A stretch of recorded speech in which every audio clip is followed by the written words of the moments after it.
கரூரில் நடந்தது பெருந்துயரம், கொடுந்துயரம். இதுவரை நடக்காத துயரம், இனி நடக்கக்கூடாத துயரம். மருத்துவமனைக்கு நான் நேரில் போய் பார்த்த காட்சிகள் இன்னும் என் கண்ணை விட்டு அகலலை. கனத்த மனநிலையிலையும் துயரத்திலையும் தான் இன்னும் இருக்கேன். செய்தி கிடைச்சதும் மாவட்ட நிர்வாகத்தை முடுக்கிவிட்டு எல்லா உத்தரவுகளையும் பிறப்பித்த பின்னாலும் என்னால் வீட்டில் இருக்க முடியல. உடனே அன்றைக்கி நைட்டே கரூருக்கு போனேன். குழந்தைகள், பெண்கள்னு 41 உயிர்களை நாம் இழந்திருக்கிறோம். இறந்து போனவங்க குடும்பத்துக்கு தலா 10 லட்சம் ரூபாய் அறிவித்து அதை உடனடியாக வழங்கிட்டு இருக்கோம். ஹாஸ்பிட்டலில் சிகிச்சை பெற்று வர்றவங்களுக்கு அரசு சார்பில் முழு சிகிச்சையை வழங்கி வரோம். நடந்த சம்பவங்களுக்கான முழுமையான உண்மையான காரணத்தை ஆராய முன்னாள் நீதியரசர் அருணா ஜெகதீசன் அவர்கள் தலைமையில் ஒரு நபர் விசாரணை ஆணையம் அமைக்கப்பட்டிருக்கு.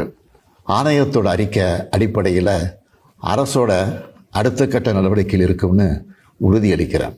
இதற்கிடையே சோஷியல் மீடியாவில் சிலர் பரப்புற வதந்திகளையும் பொய் செய்திகளையும் பார்த்துட்டு தான் இருக்கேன்.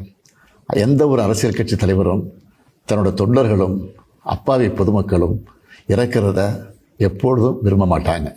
இந்த சம்பவத்தில் உயிரிழந்தவங்க எந்த கட்சி சார்ந்தவங்களாக இருந்தாலும் என்னை பொறுத்த வரைக்கும் அவங்க நம்மளோட தமிழ் உறவுகள்.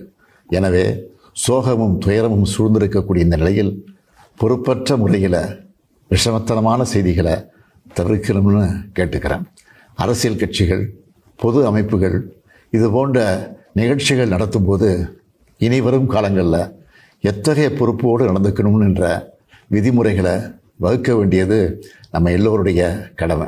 எனவே நீதியரசரின் ஆணைய அறிக்கை கிடைச்ச பிறகு எல்லா அரசியல் கட்சிகள், பொது அமைப்புகளோடு ஆலோசனை நடத்தி இதற்கான விதிகள், நெறிமுறைகள் வகுக்கப்படும்னு உறுதியளிக்கிறேன். அத்தகைய நெறிமுறைகளுக்கு எல்லாரும் ஒத்துழைப்பு தருவாங்கன்னு நம்புகிறேன்.